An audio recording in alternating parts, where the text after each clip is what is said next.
जेवढा अर्जुनाचा अधिकार आहे तेवढा कर्णाचा अधिकार आहे, त्याच्यापेक्षा जास्त पण कमी नाही. तो कर्ण किती भविष्य, किती भाग्य म्हणावं. अर्जुनाने स्वतःच्या रथात देवाला बसवलंय, देव स्वतः कर्णाला रथात बसवतोय. अधिकार समजून घ्या ना. इथे अर्जुनाने याचना केली, देवा माझ्या रथात बस. इथे कर्णाला स्वतः देवाने देवाच्या रथात बसवून नेलंय गंगेच्या किनाऱ्यावर. सांगितलंय हा बाप आहे तुझा सूर्य. अरे पांडव पुत्रस, तू कळतंय का तुला? अरे हिंसेने म्हटले भगवान, एका सूर्याच्या पुत्राने एका आंधळ्याच्या पोराशी मैत्री करावी का बाबा? विचार करत जा ना जरा. कर्ण म्हणला तसं नाही, कळतंय मला, पण देवा मित्रत्व आहे रे.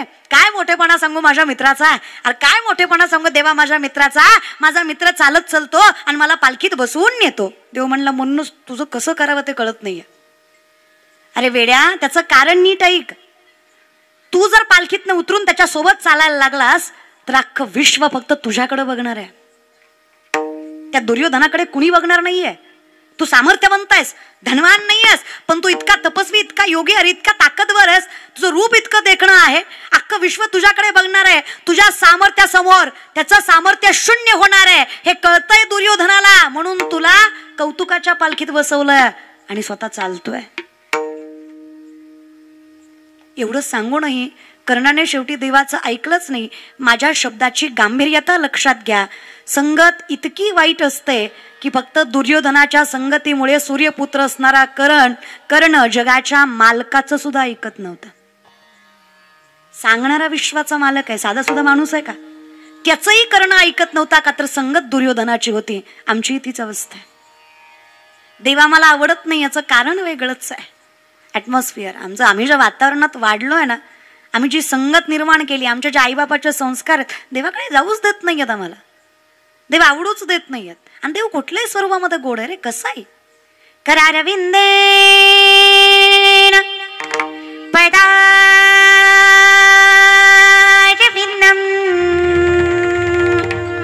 मुखारविंदेन विनिवेशयन्तं वटस्य पत्रस्य पुटे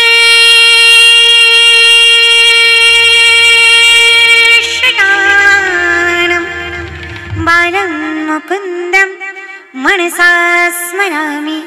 श्रीकृष्ण गोविंद हरे मुरारी हे नाथ नारायण वासुदेव. बोला श्रीकृष्ण गोविंद हरे मुरारी हे नाथ नारायण वासुदेव.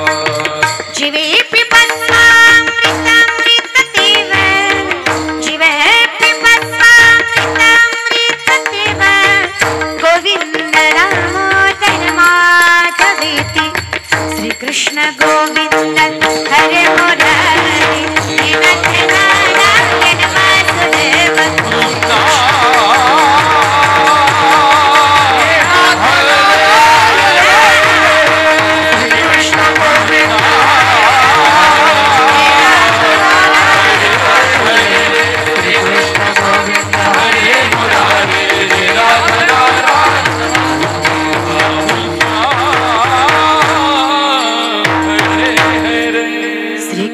गोविंद हरे मुरारी हे नाथ नारायण वासुदेव. काय देवा, चालणं बोलणं रुसणं दिसणं पळणं काय करावं, जसं बघावं, कसंही स्वरूपामध्ये बघावं तुमच्यासारखा देखणं नाही. तुम्ही सांगा बरं, तुमच्याशिवाय दुसरीकडे नजर जाणं शक्य आहे का? पण संगत चुकीची असली की देवाचंही आम्हाला दिसत नाही आणि देवही आम्हाला दिसत नाही.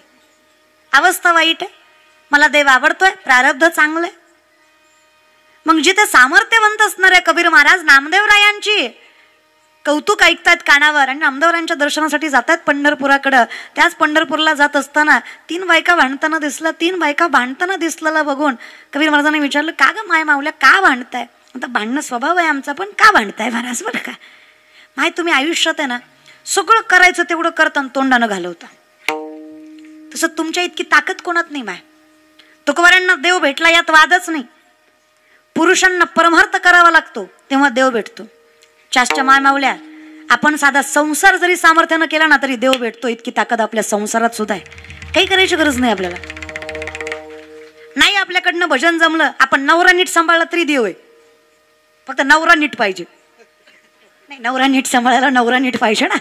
तुकोबासारखा नवरा भेटला पाहिजे तेव्हा आवलीसारखं आयुष्य. काही नाही, माणसाला नवराच आयुष्यात चांगला पाहिजे. खरं एक नाही का माय? आयुष्यात कोण चांगला पाहिजे? माय मावल्या, अगं माझं झालं नाही म्हणून तुम्हाला विचारते ग. माझं झाल्यावर येईल मला अक्कल. एक्सपिरियन्स न सांगा ग माय. आयुष्यात तुम्ही ऐकणं झालं मग काय बोलावं. आयुष्यात नवरा चांगला पाहिजे. तुका म्हणे सोपे आहे शहाणा तो.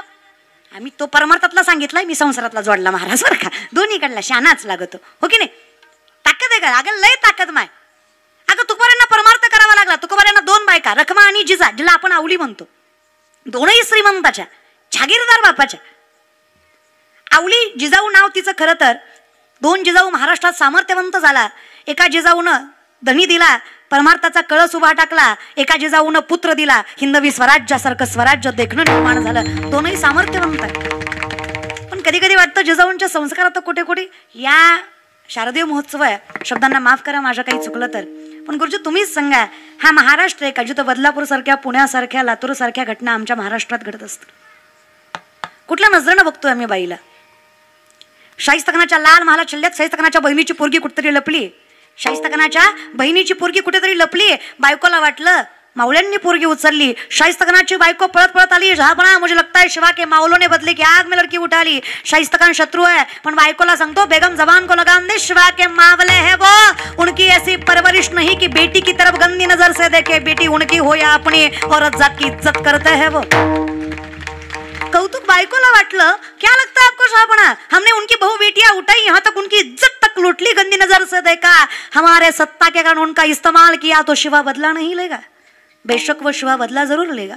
नाम रुतबा सल्तनत इज्जत शोहरत यहाँ तक जिंदगी तक नहीं बख्शेगा.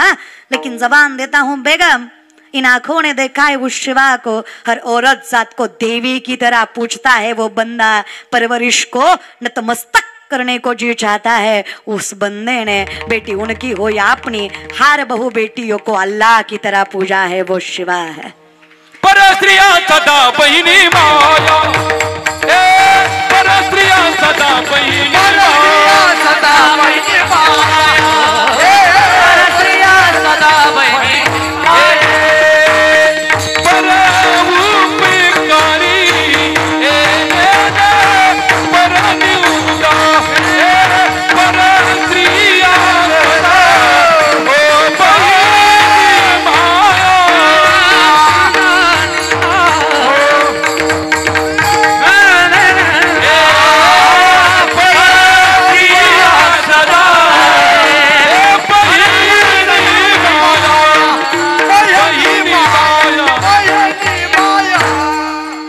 सदा बहिणी माया. अधिकाराने बघायचंय, माय माऊल्याच्या दृष्टीने बघायचं. तो पुरुष आहे.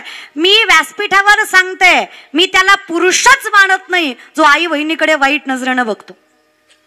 काय भजन करणारी अवलाद आमची कचकच कांदा करायला लागली आणि अजून लोक म्हणतात काय राहील. अरे काय राहिलं अजून? अरे तुम्ही काकड्यात रमायला पाहिजे. तुमची अख्खी जिंदगी तुझ्यासाठी गेले वनात, तुझ्यासाठीच गेले. नालायका जेवढे गेले तेवढे. ते गेले त्यांना वाईट वाटत असेल, कशामुळे गेलो बाबा? विचार विचार करत जा की रे जरा. कुठल्या मातीत जन्माला आलोय त्याचा तरी करत जा. आयुष्यभर नारद नारद केलं नारदाने, एकदा चुकले भूतला गेले नारदाला 60 पोरं झाली त्याला. अरे काय खाता का? पाया पडतं तुमच्या.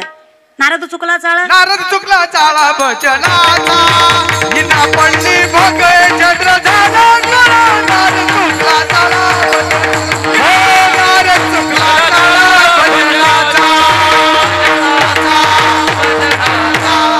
इंद्र पडली भगे चंद्र झाला काळा. नारद चुकला चाळा भजनाचा.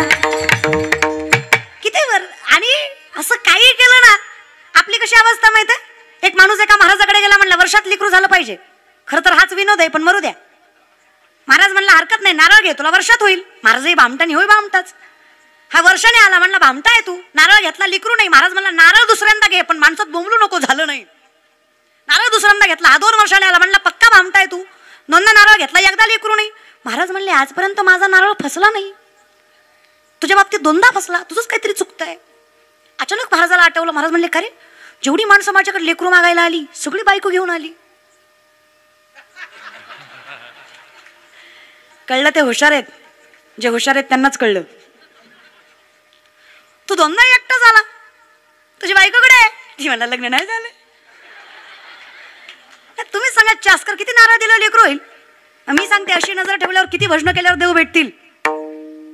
आई बहीण मानायला शिकत जा. आणि मी असं नाही बरं का सगळेच वाईट आहेत. मी या जगाच्या मालकीनीच्या व्यासपीठावर उभा टाकून विश्वासानं सांगेल, कौतुक आहे मला माझ्या हिंदू धर्माचं, कौतुक आहे मला शेतकरी बांधवाचं, कौतुक आहे मला माझ्या मातीचं, माझ्या महाराष्ट्राचं. माझ्या हिंदू धर्मातलं पोरग, माझ्या शेतकऱ्याचं पोरग, मध्यरात्री अर्धनग्न पोरगी जरी दिसली तरी तिला तिच्या माय बापापर्यंत सुरक्षित पोहोचवणार हा विश्वास आहे मला माझ्या धर्मावर आणि माझ्या मातीवर. चौकात बसणारे वेगळे असतात. आमच्यातला एखादा नास्क असेल पण तुम्ही सगळ्यांना नाव नाही ठेवू शकत आहे. काय काय असतात ना चौकात बसून, ही कोणाली बघ, तिकून गेली बघ, माझी आली बघ, तुझी गेली बघ, हिचा कांदा असा, हिचा बांधा असा, हिचं नाक असं, हिचा गोरा कलर, हिचा काळा कलर, तुला अंतरात नेऊन आणला पाहिजे. तू माणूस आहेस का? याचा परिणामाचा कधी विचार कराल का? याचं काय होईल, कसं होईल? पण देवानं माझं वाटोळं केलं. देव तेवढंच करायला बसलाय. अदष्टवना निसंतदानी कर्मानुबंधिनी मनुष्य लोके. जो काही त्रास आहे ना, क्लेशोधिकतरस्ते शाम अव्यक्तासक्त चेतसाम अव्यक्ताही गतिर् दुःखम देवधीर व्यापते. आयुष्यात जेवढा काही तुमच्या क्लेश आहे, त्रास आहे, त्याचं कारण तुमचं कर्म आहे. क्षणिक सुखासाठी आपुल्या कोणी होतो नीतीप्रत, कोणी त्यागी जीवन आपुले. सोड सोड माया चारी,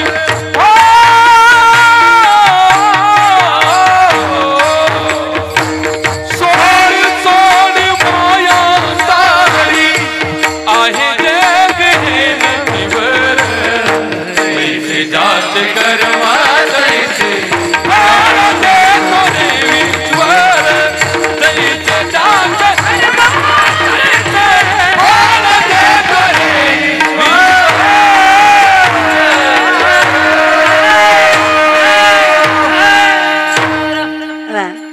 जैसे ज्याचे कर्म तैसे फळ देतो रे ईश्वर. एवढं सत्य आहे आयुष्यात.